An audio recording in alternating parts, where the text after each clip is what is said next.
গল্পের দর্পণ। এই দর্পণে প্রতিফলিত হবে নানা ধরনের হাসি, কান্না, প্রেম, ভয়, রোমাঞ্চ ও মায়াজালে ঘেরা অনেক গল্পগাথা।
নমস্কার, আমি বিধান মুখার্জি।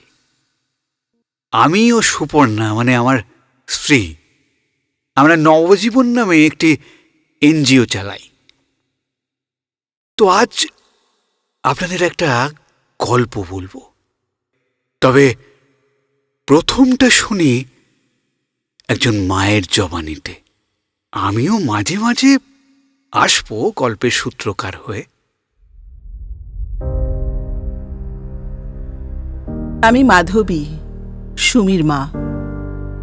আমার জীবনের কিছু যন্ত্রণার কথা আজ আপনাদের সঙ্গে ভাগ করে নিতে চাই।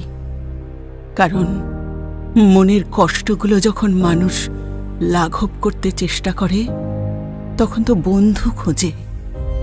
আশা করি আপনাদের কাছে দুটো কথা বলে আমার মনের ভারটাকে যদি একটু লাঘব করতে পারি।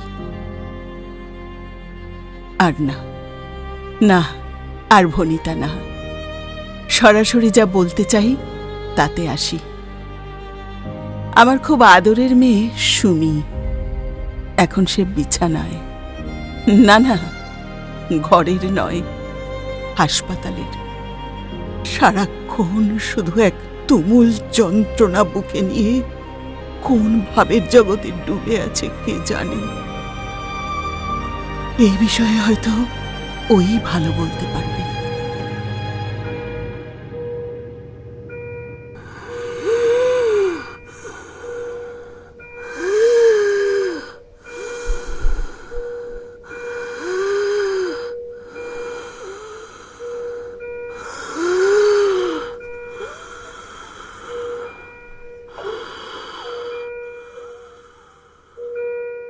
একটা গভীর অন্ধকারের ভিতর থেকে একটু একটু করে জেগে উঠলাম। নাকে তীব্র ওষুধের গন্ধ, মুখের চামড়ায় টান ধরে যাচ্ছে, ও তার সাথে কি প্রচন্ড জ্বালা। ডান হাতটা একটু মুখটায় বোলাবো, কেউ আমার ডান হাতটা একটু খুলে দাও না গো। আমার হাত দুটোকে ওরা বেঁধে রেখেছে।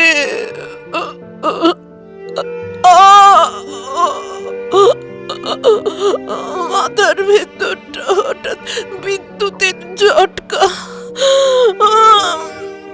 সব মাথাটা যেন চিঁড়ে গেল।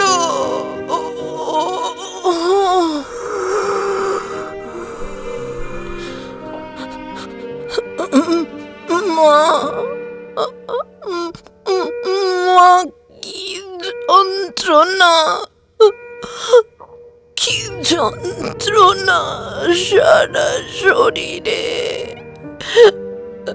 অসহ্য যন্ত্রণায় মনে হচ্ছে যেন এক অসম্ভব গরম জলের স্রোতের মতো কিছু হঠাৎ মুখে এসে পড়ল। তারপর অসহ্য জ্বলুনি আর জ্বলুনি, চিৎকার করছিল, কিন্তু কিচ্ছু দেখতে পাচ্ছিল না। চোখ জ্বলছে, কপাল জ্বলছে, গাল, থুতনি সব জ্বলছে। মরে গেলাম, মরে গেলাম। ও মা, বাঁচাও, ও মা, বাঁচাও মা, আমাকে একটু বাঁচাও, এই যন্ত্রণা কমিয়ে দাও। সেদিন মাটিতে আছাড়ি পিছাড়ি খেতে খেতে আমার সমস্ত শরীর যন্ত্রণায় কুঁকড়ে যাচ্ছিল। ও বাঁচাও, ও বাঁচাও মা, আমাকে একটু বাঁচাও, নার্স, এই যন্ত্রণাটা একটু কমিয়ে দাও না মা।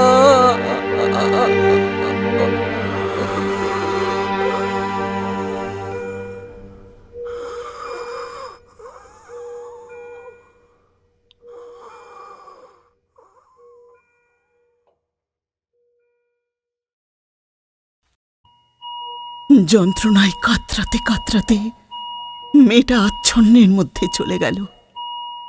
কি হয়েছিল জানেন সেদিন?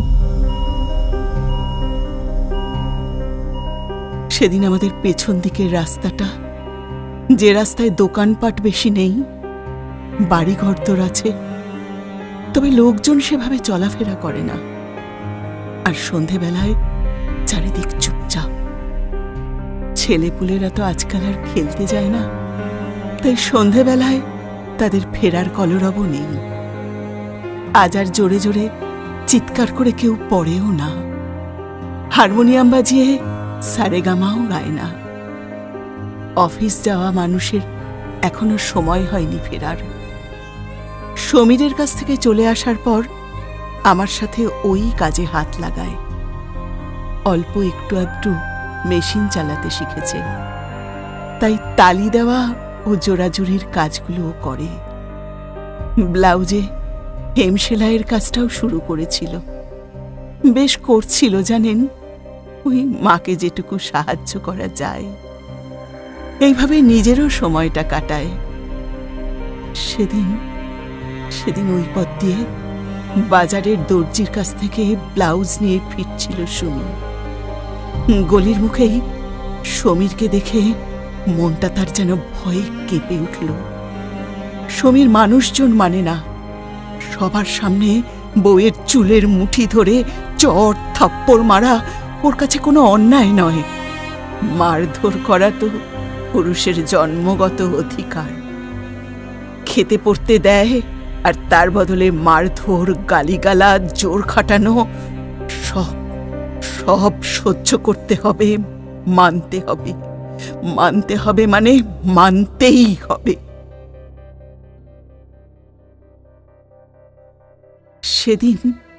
সেদিন মারটা একটু বেশি হয়ে গিয়েছিল। হাতে, গালে, পিঠে, উড়ুতে লাল ডোরা ডোরা দাগ, তার উপরে প্রলেপ দিয়ে চলা। ভাগ্যিস বাজারে আজকাল অনেক রকম দাগ চাপা দেওয়ার রং বেরিয়েছে, তাই ঢাকা দিয়ে সেদিন সমীর পেট্রোল পাম্পে চলে যেতেই ব্যাগপত্র নিয়ে একেবারেও আমার কাছে হাজির। মাস পার হয়ে গেল, ফেরার নামগন্ধ নেই। আমিও ওকে জোর করিনি, কারণ এভাবে রোজ মরতে দিতে আমি তো আমার মেয়েকে পারবো না। সেদিন আমাকে একা পেয়ে সমীর যা নয় তাই করল।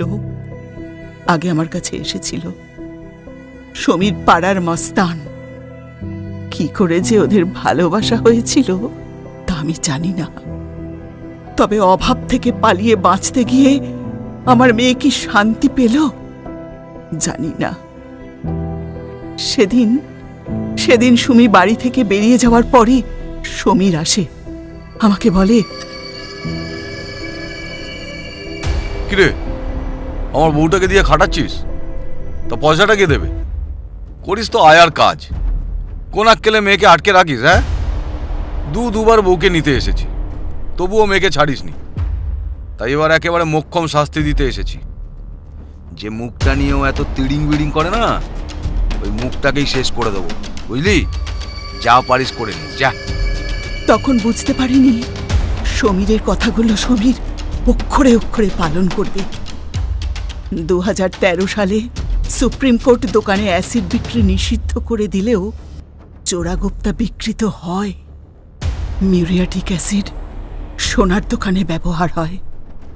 পাড়ার কেষ্ট শেখরা সমীর বাবুকে না বলার সাহস দেখাতে পারেনি।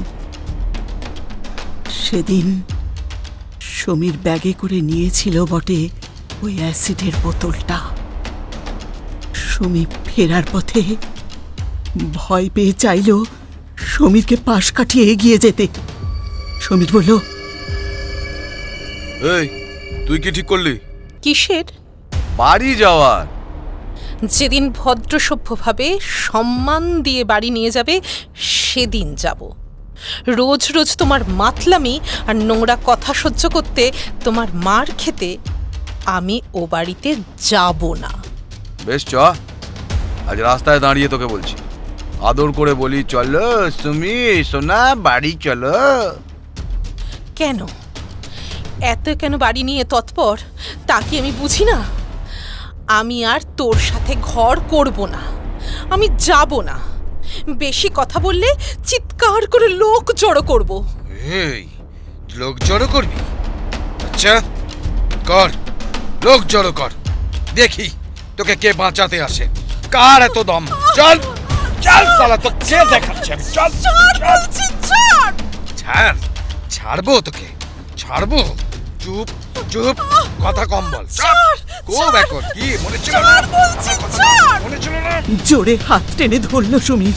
সমীরও চিৎকার করতে শুরু করলো। দেখাচ্ছি তোকে। তারপর ব্যাগের ওই তরল বস্তুটা সমীর মুখে ঢেলে দিল সমীর।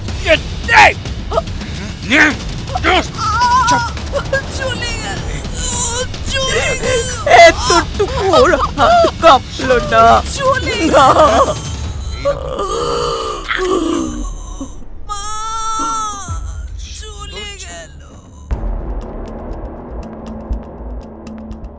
খুব ভালো ছাত্রী না হলেও মোটামুটি পাশ টাশ করে কলেজে ভর্তি হয়েছিল সুমি, হিস্ট্রি অনার্স।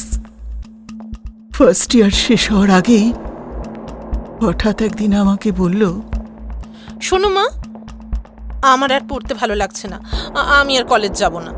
কেন রে, কি হলো? তুই তো বললি নার্সিং আর গ্র্যাজুয়েশনটা একই সাথে করবি, এখন বলছিস ভালো লাগছে না। কি করবি তাহলে? বাড়িতেই থাকবো, তোমাকে আর রান্না বান্না ঘরের কাজ করতে হবে না, আমি সব করব। হঠাৎ এই কথা? তোকে তো কোনোদিন এসব কাজ করতে দিইনি আমি। আমাকে মাঝপথে থামিয়ে দিয়ে সুমি বলল, না দিয়ে ভুল করেছো মা, মেয়ে ছেলে হয়ে জন্মেছি, এসব কাজ তো আমার শেখা উচিত। আমি ভীষণ বিরক্ত হয়ে সুমিকে বললাম, চুপ কর, আমার ইচ্ছে তুই পড়াশুনো চালিয়ে যাবি, ব্যাস, আর একটা কথা শুনতে চাই না। বেশি কথা বললে ঠাটিয়ে গালে একটা চর কষাবো। লোকের সুযোগ পায় না, আর তুই পেয়ে বাঁদরামো করছিস। কিছুক্ষণ গোঁজ হয়ে বসে থাকে সুমি। আমার নাইট ডিউটি ছিল, 7:25 ট্রেনটা ধরতে হবে। তাড়াহুড়ো করে সুমির খাবার গুছিয়ে নিজেরটা নিয়ে বেরোতে যাচ্ছি, সুমি আবার বলল, আমি নার্সিং এর কোর্সটা করব না। উহ সুমি, তুই কি আমায় পাগল করে দিবি? আমি নার্সিং এর কোর্সটা করব না। চিৎকার করে উঠলাম আমি। কেন কেন? ভূতে ভর করেছে তোর মাথায়, নাকি তুমি প্রেমে পড়েছো? পড়ায় মন দাও। এই বলে সেদিন দরজাটা দড়াম করে টেনে দিয়ে প্রায় ছুটে বেরিয়ে যাই।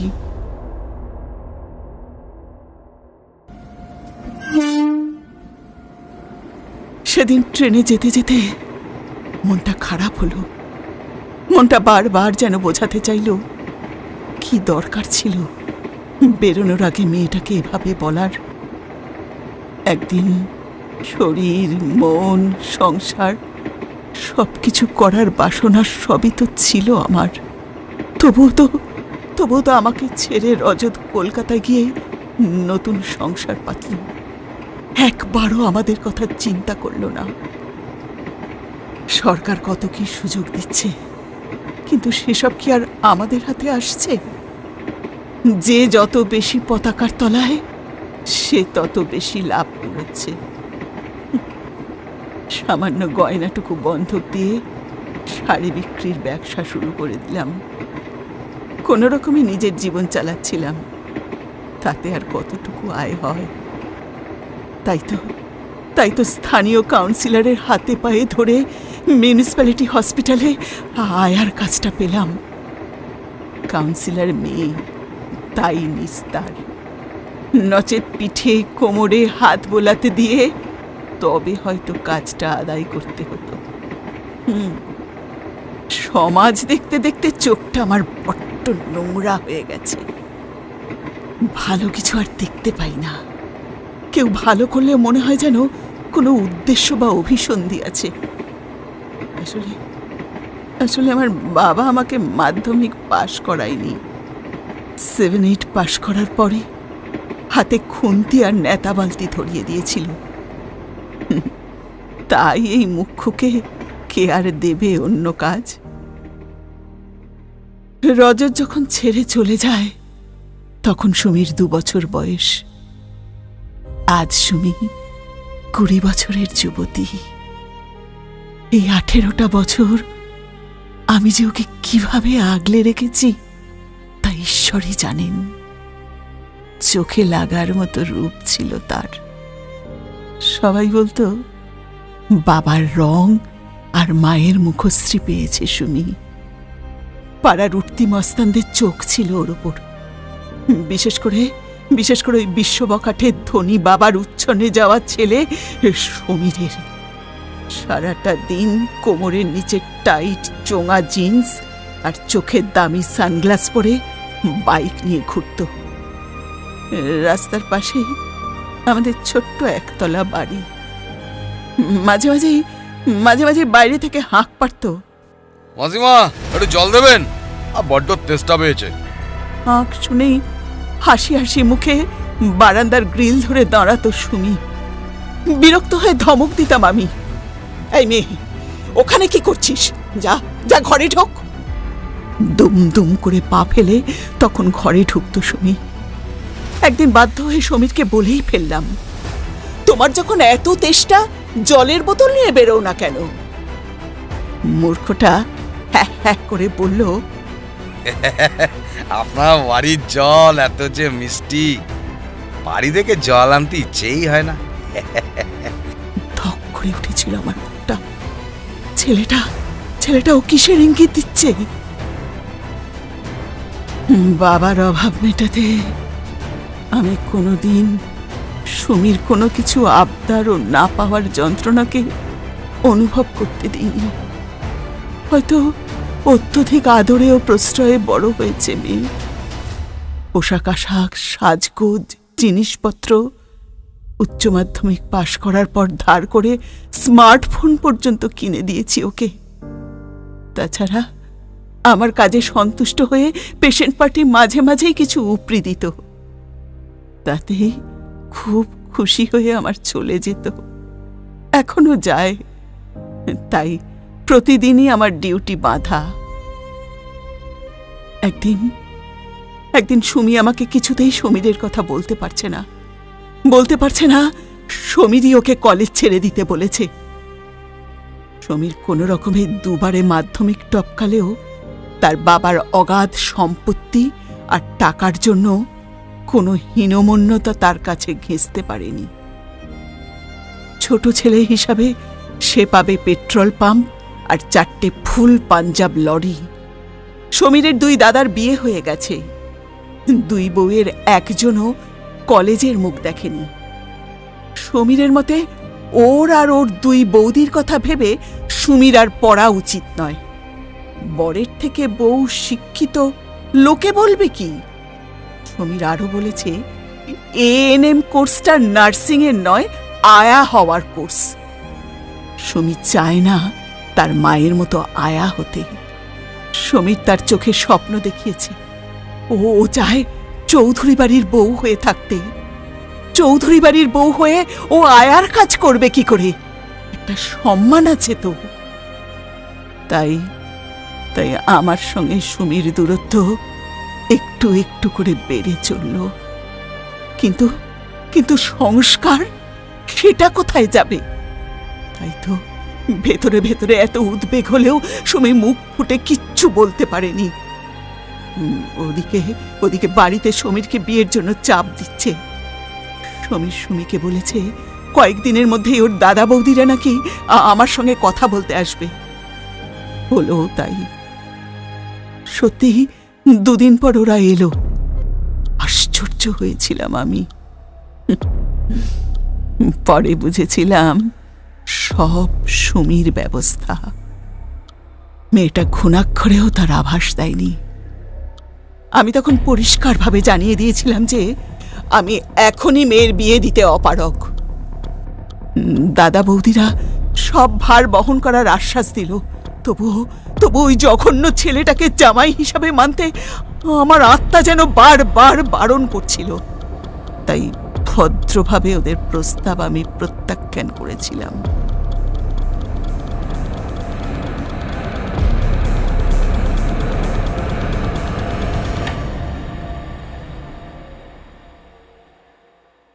এটাই কাল হলো জানেন।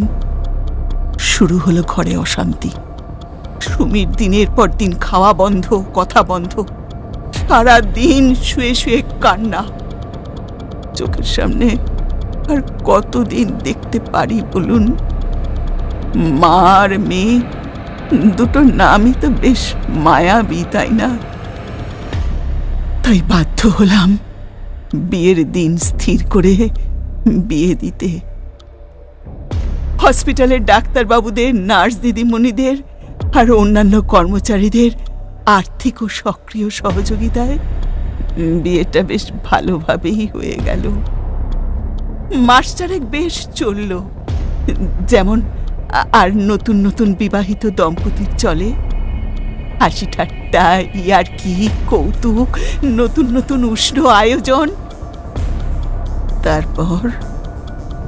তারপর শুরু হলো সমীরের ব্যবসার খুঁটিনাটি জানা বোঝার পালা। দিন নেই রাত নেই, পেট্রোল পাম্প আর ফুল পাঞ্জাব ট্রাক। ড্রাইভার, হেল্পার আর পাম্পের কর্মচারীদের ধমক ধামক, খিস্তি খাস্তা। সমীরের নাগাল আর পায় না।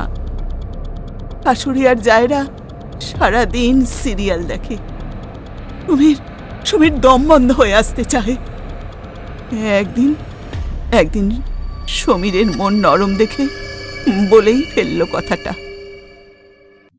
শোনো, সারাদিন একা ঘরের মধ্যে বসে থাকা ভালো লাগছে না ঘরে। আমি আবার কলেজ যেতে চাই। মা বৌদিদের সাথে দেখতে হবে না সিরিয়াল। কালই স্মার্ট টিভি আসবে, ইচ্ছে মতো সিনেমা দেখো। তবে কলেজে যাওয়া হবে না, পরিষ্কার? পরদিনই ওদের বেডরুমে 55 ইঞ্চির স্মার্ট টিভি ঢুকে গেল। সেদিকে সুমি ফিরেও তাকালো না। পারদ ক্রমশ চড়ছে সমীরের। সম্বোধনেই প্রথমে পড়ল কোপ। তুমি থেকে তুই। বড় বার বেড়েছিস তো, হ্যাঁ? কতবার বলতে হবে? হ্যাঁ, না মানে না, কলেজে যেতে পারবি না, ব্যাস।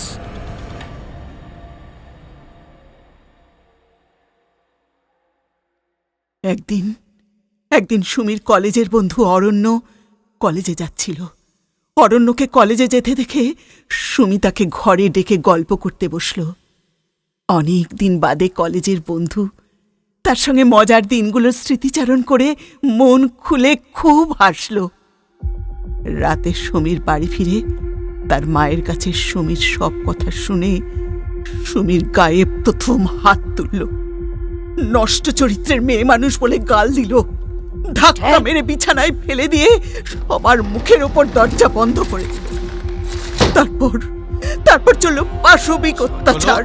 জানোয়ার, একটা নষ্ট চরিত্রের মেয়ে, ফালতু যত সব নোংরা। এত সত্ত্বেও কিন্তু সুমিকে থামানো গেল না। একটা জেদ চেপে গেল সুমির মাথায়। অনলাইনে অ্যাপ্লিকেশন করলো কলেজে, জবাবে কলেজ থেকে ডাক এলো। রাতে বাড়ি ফেরার পর সহজভাবে সমীরের কাছে ভর্তি হওয়ার ফিস চাইল সুমি। এত বড় সাহস! আমি বারণ করা সত্ত্বেও তুই কলেজে অ্যাপ্লিকেশন করলি? এক পয়সা দেব, একটা পয়সা দেব। দেখ তোর জেদ কিভাবে কমাই, তুই দেখ। কোমর থেকে বেল্ট খুলে সব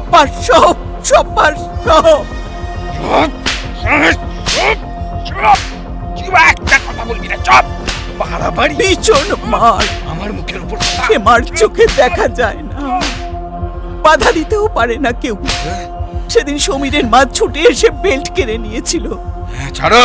না, ছাড়বো না, যা এখান থেকে। সরে যাও। সুমি কিন্তু একবারও উফটুকু পর্যন্ত বলেনি, যেন এক তীব্র ধিক্কার এসেছিল তার জীবনের প্রতি। শুধু গলা থেকে একটা আর্তনাদ বেরিয়ে এসেছিল সেদিন। মা, মা গো। মাধবী চমকে উঠে বেরিয়ে আসে তার ভাবনার জগৎ থেকে। মা গো। হসপিটালের আইসিইউর বেডে শুয়ে ছটপট করছে সুমি। অসহ্য জ্বালা যন্ত্রণা, সমস্ত মুখ জুড়ে ব্যান্ডেজ।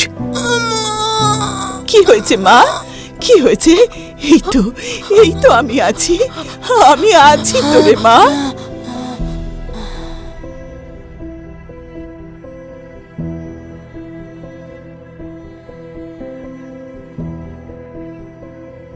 আদর করে মাধবী তার মেয়ের মাথাটা বুকে জড়িয়ে ধরে আশ্রয় দিতে পারছে না, কারণ জ্বালা আরো বাড়ছে। নিজের আবেগকে ধরে রাখছে, শুধু চোখ দিয়ে ঝরছে ঝরঝর করে জল। শুধু আওয়াজ আর হাতটা ধরে সান্ত্বনা যে সে আছে তার পাশে। কি কঠিন পরিস্থিতি! মা হয়ে সন্তানকে বুকে জড়িয়ে ধরে তার যন্ত্রণা উপশম করার উপায় বলতে পারছে না, জড়িয়ে ধরে বলতে পারছে না, কোথায় ব্যথা হচ্ছে মা, আয় আয় একটু হাত বুলিয়ে দি। সেদিন সুমির আর্তচিৎকার শুনে কয়েকজন বাড়ির লোক ছুটে বেরিয়ে এসেছিল তার কাছে। ফ্রিজ থেকে নিয়ে এসেছিল বরফ জল। কিন্তু কি হলো? সব তো জ্বালা মিটল না। সামনে রয়েছে যন্ত্রণাদায়ক আরো বড় ভবিষ্যৎ। লোক ডাকতে কেউ ছুটেছিল বড় রাস্তার দিকে, কেউ হসপিটালে ফোন করেছিল। সেখান থেকে 2-4জন দোকানদারও ছুটে এসেছিল। জ্বালা শুলে যখন ঠান্ডা জল মুখে ঢেলে দিল, অ্যাসিড ধোয়া জলের স্রোত নামলো মুখ থেকে বুক। সেখানেও শুরু হলো অসম্ভব জ্বালা। এই বলে হাতের থেকে মোবাইলটা ছিটকে দূরে পড়ে গিয়েছিল। কেউ একজন তুলে নিয়ে সুমির মায়ের নম্বর খুঁজতে থাকলো। মা নামে সেভ করা নম্বর টিপতেই ওপাশ থেকে সাড়া পাওয়া গেল।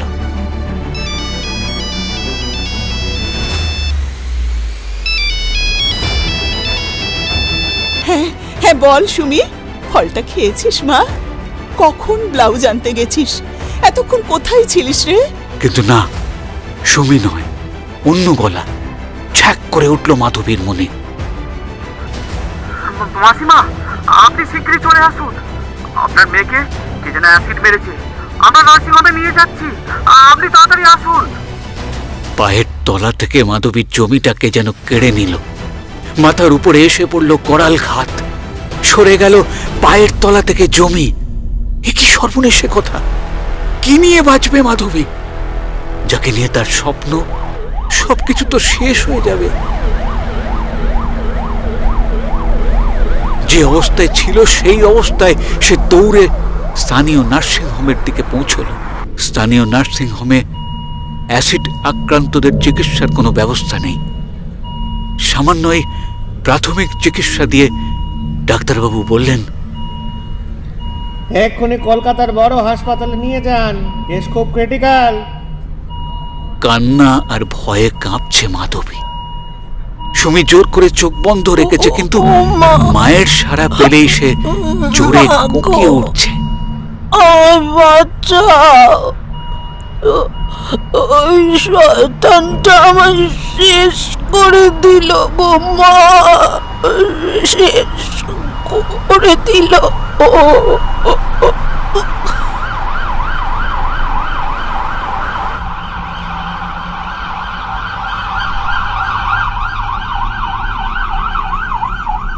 মাধবী কলকাতার খুব বড় হাসপাতালে সুমিকে ভর্তি করেছে।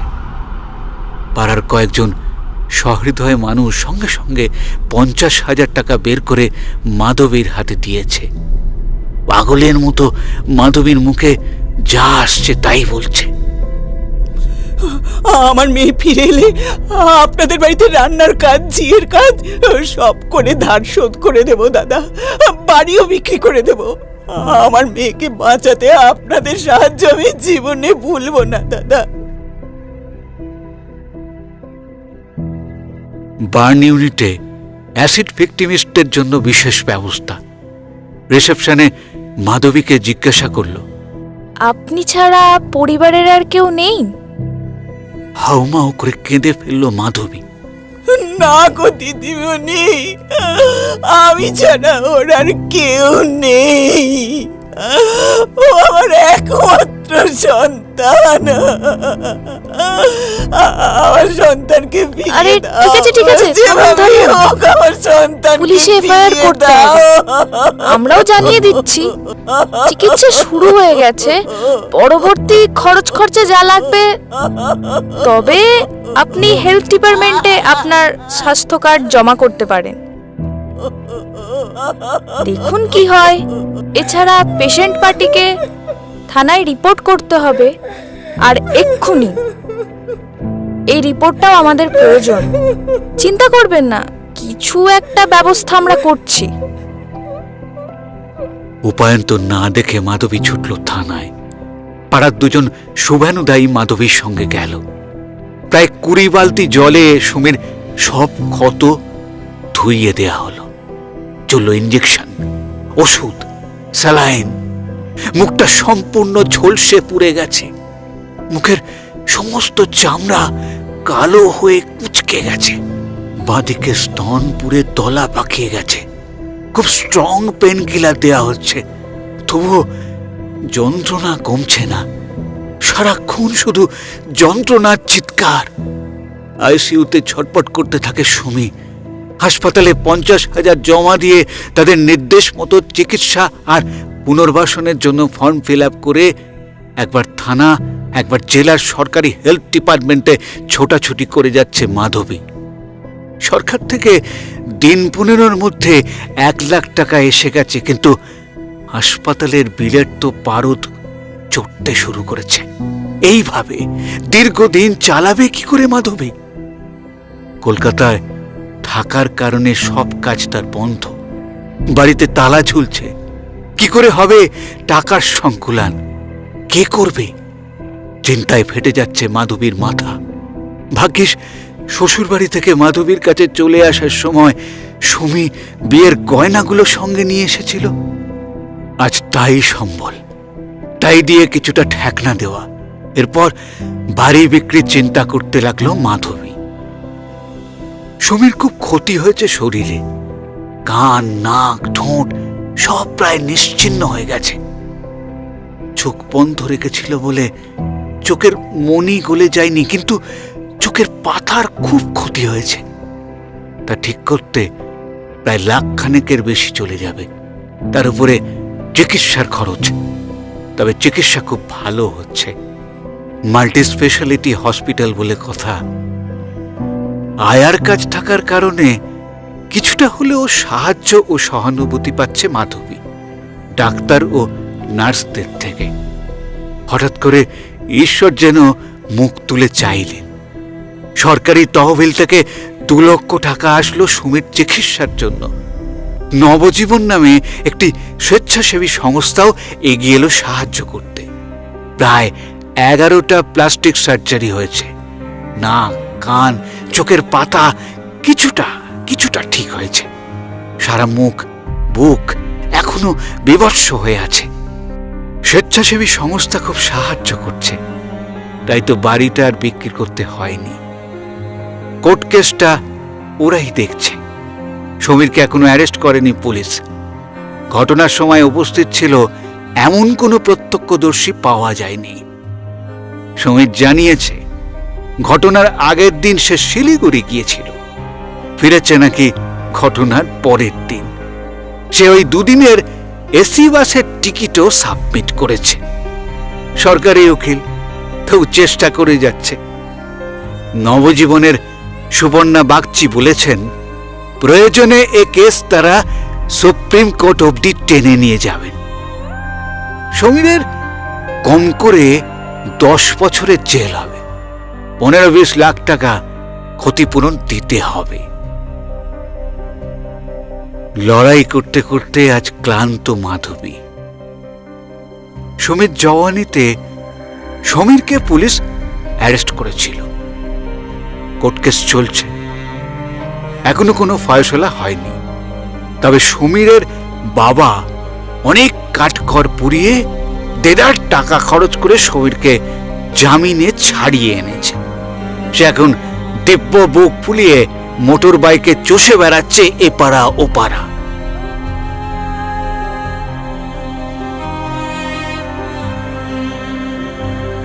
প্রায় 3 মাস পর হাসপাতাল থেকে ফিরল সুমি।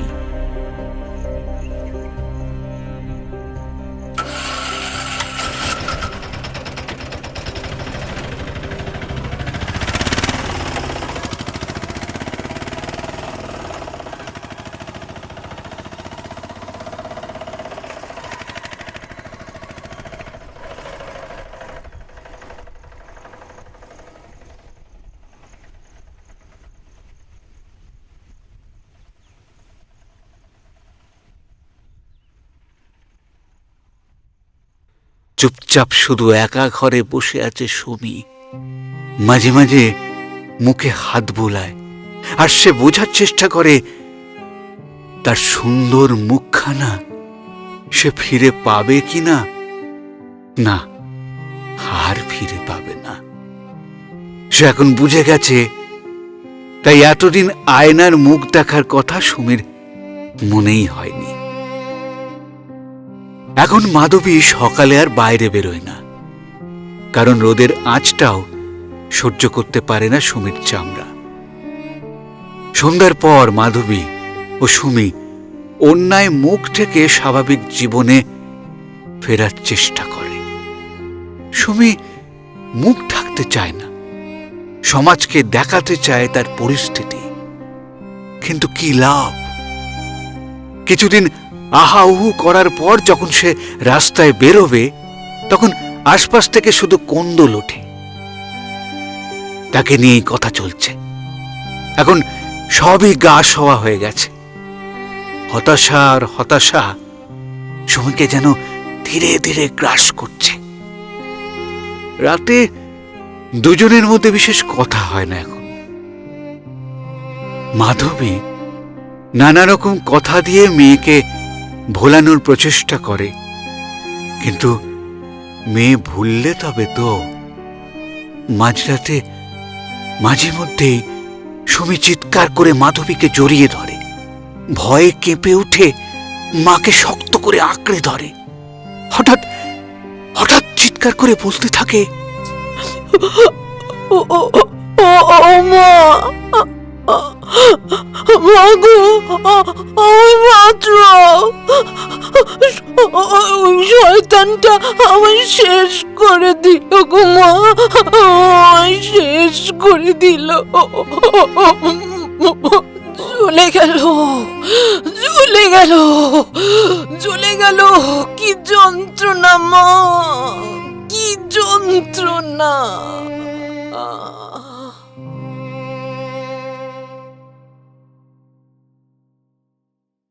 বেশ কয়েকদিন কেটে গেছে।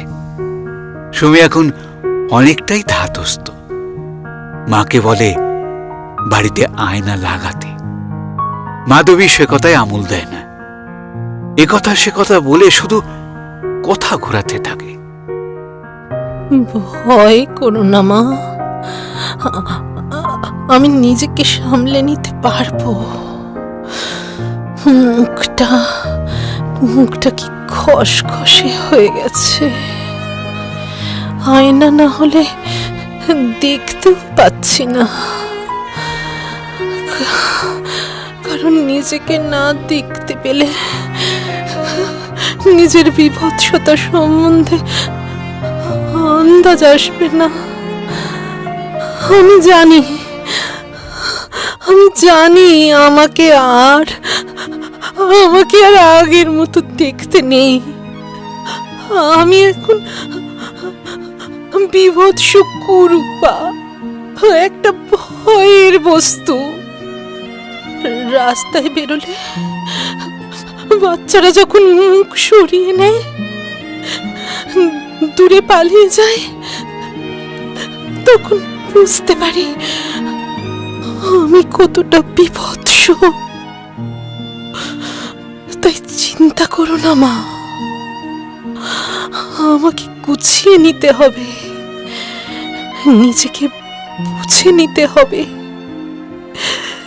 খাপ খাওয়াতে হবে সকলের সঙ্গে।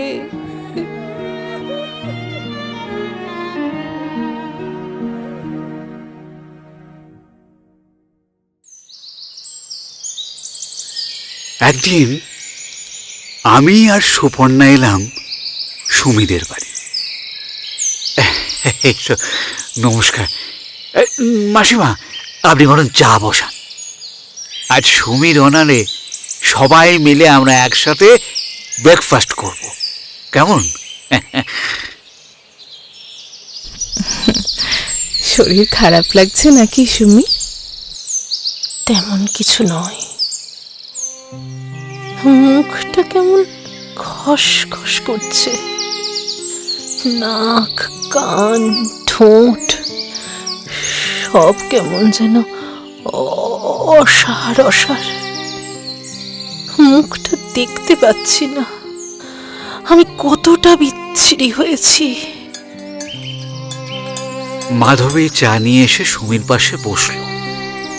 সবাই সুমিকে হাসানোর জন্য নানা অবাস্তব কথা বলছে।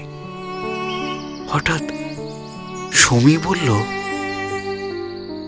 মা, আমার মোবাইলটা?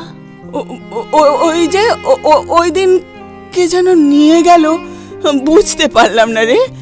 আমার তখন মাথাটা ঠিক ছিল না, খোঁজ নিতেও ভুলে গেছি। আসলে মোবাইলটা মাধবী সরিয়ে রেখেছে। সুপর্ণা নিজের মায়ের সাথে মোবাইলে কথা বলতে বলতে মোবাইলটা খাটে রেখে নিজের ব্যাগে কিছু খুঁজছিলেন। কেউ কিছু বোঝার আগেই হঠাৎ সুমি ছো মেরে মোবাইলটা তুলে নিয়ে ক্যামেরা তুলে সেলফিতে প্রেস করলো। স্ক্রিনে মুখটা ভেসে উঠতেই মোবাইলটা খুব জোরে দূরে ছুঁড়ে ফেলে দিয়ে মুখ থেকে চিৎকার করে উঠল, ওটা কি?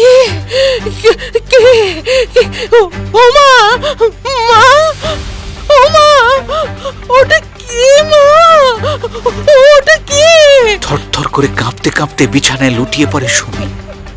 কাঁপতে কাঁপতে একবার সোজা হচ্ছে, পরক্ষণেই মাথা হাত পা এক জায়গায় গুটিয়ে এনে কুণ্ডলী। সুপর্ণা আর মাধবী গায়ে মাথায় হাত বুলিয়ে দিতে থাকে। মাধবী আদর করে বলে, সোনা মা আমার, সোনা মা, শান্ত হ, সব ঠিক হয়ে যাবে। এই তো তুই বললি আয়নায় দেখবি, নিজেকে কত শক্ত করে কত কথা বলবি, তাহলে তাহলে এমন কেন করছিস মা? শক্ত হ, শক্ত হ মা, তোকে যে শক্ত হতে হবে রে সোনা, শক্ত হ সোনা। মাথা ঝাঁকিয়ে ফোঁপাতে ফোঁপাতে সুমি বলতে থাকে, না না, কিচ্ছু ঠিক হবে না, কিচ্ছু না। মুখ পুড়ে কয়লা, আইল্যান্স দেখে সবাই সবাই হিংসে করত, গালের টোল দেখে বলতো প্রীতি জিনটা। ওমা ওমা, তুমি আমায় বাঁচালে কেন? কেন মেরে ফেললে না? কেন কেন? এই কথা বলতে বলতে অজ্ঞান হয়ে গেল সুমি।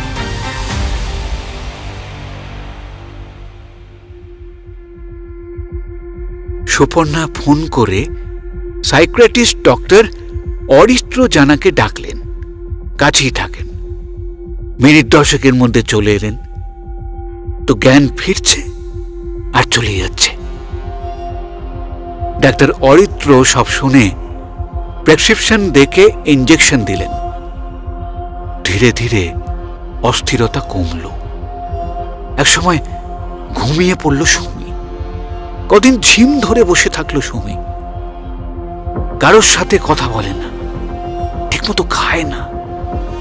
মাধবী অনেক বোঝায়, সুপর্ণা এসে বোঝায়, কিন্তু কোনো উত্তর দেয় না।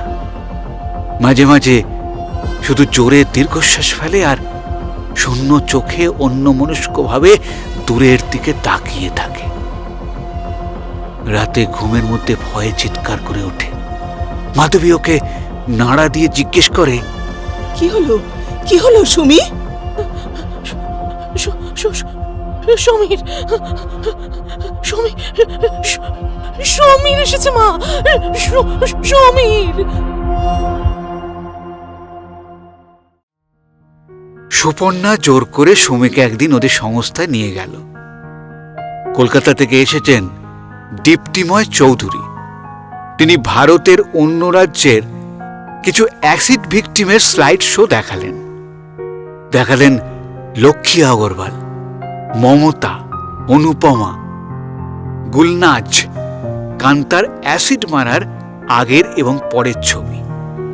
জানালেন অ্যাসিড ভিকটিমরা সরকার থেকে কি কি সহায়তা বা পুনর্বাসন পেতে পারে। বললেন পাঞ্জাবে 9,000, হরিয়ানায় নাকি 8,500 টাকা পেনশন পাচ্ছে ভিকটিমরা। সুপর্ণা বলল, অর্থনৈতিকভাবে স্বাবলম্বী হওয়ার উদ্দেশ্যে এখানকার মেয়েরা এখন ধূপকাঠি তৈরি করে বাজারে বিক্রি করতেও শুরু করেছে। এছাড়া এমব্রয়ডারি, পোশাক তৈরি, মাটির গয়না তৈরির ক্লাসও খুব শিগগির শুরু হবে। সুমিকে প্রায় চমকে দিয়ে সুপর্ণা আরো বলল, সুমির তৈরি চমৎকার একখানা চাদর ওদের বাড়িতে দেখে এসছি। সুমি না হয় মেয়েদের এমব্রয়ডারি শেখাবে, তারপর সবাই মিলে কাঁথা স্টিচের চাদর, শাড়ি, পোশাক তৈরি করবে। বাইরের অর্ডার আনার দায়িত্ব আমাদের। অনেকদিন পর একটু বুক ভরে শ্বাস নিল সুমি। আলাপ হলো হামিদা বানুর সাথে। পরপর 3টে মেয়ে হওয়ায় স্বামী মাথায় ঢেলে দিয়েছিল সালফিউরিক অ্যাসিড। একটা চোখ গলে গেছে, চুল পড়ে মাথায় টাক, মুখ পুড়ে কালো কোচকানো। মেয়েরা মাকে দেখে প্রথমে খুব ভয় পেয়েছে, কাছে আসতে চায়নি। বাইরে থেকে লেডিস কামরায় ছোঁড়া অ্যাসিড লক্ষ্যভ্রষ্ট হয়ে পাশের মেয়েটির মুখে না পড়ে চাঁপাদির মুখে এসে পড়েছিল। মুখের একটা পাশ সম্পূর্ণ পুড়ে গেছে চাঁপাদির। প্রমোটারের কথায় ভাড়া বাড়ি ছাড়তে চায়নি রোজিরা। প্রমোটারের ভাড়াটে গুন্ডার অ্যাসিডে রোজির চোখ কান সব গেছে। দেপ্তিময় চৌধুরী স্লাইড শো দেখে আর এদের সাথে কথা বলে সুমির দুঃখ যেন কম হয়ে যেতে থাকল। বাড়ি ফেরার সময় অন্যায় মুখ ঢাকল না সুমি। ওর অস্বস্তি, লজ্জা সব একটু একটু করে দূর হয়ে যাচ্ছে।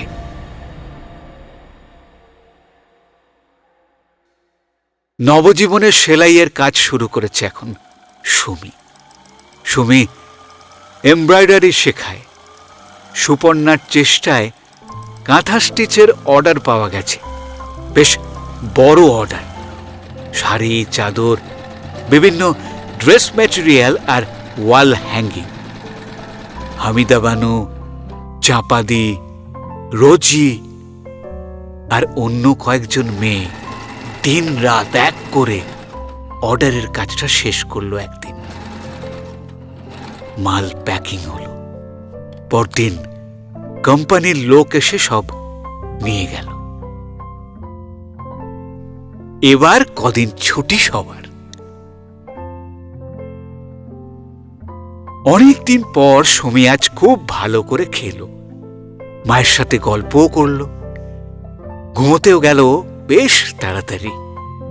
স্বপ্ন দেখল ওদের এই ছোট্ট ঘরে হামিদা, চাপাতি, রোজিরা চাদরে, শাড়িতে, কাঁথা স্টিচের হোঁড় তুলছে। ওর হাতের কাপড়ের টুকরোয় ছুটে বেড়াচ্ছে চঞ্চল হরিণ। আঙুলে খুব জোরে সূচ ফুটে গেল।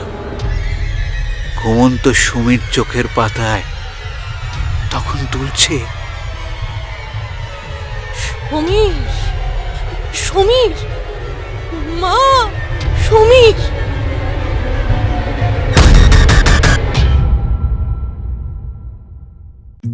আজকের মতো গল্পের দর্পণের সময় শেষ। আগামী পর্বে নতুন গল্প নিয়ে হাজির হব আপনাদের সামনে শনিবার রাত 10টায়। ততক্ষণের জন্য একটু বিরতি। নানা স্বাদের নতুন নতুন গল্প শুনতে চাইলে আমাদের চ্যানেলকে সাবস্ক্রাইব করুন। সবার আগে নোটিফিকেশন পাওয়ার জন্য বেল আইকন ক্লিক করুন। বন্ধুদের সাথে শেয়ার করুন আর অবশ্যই লাইক আর কমেন্টস দিতে কিন্তু ভুলবেন না।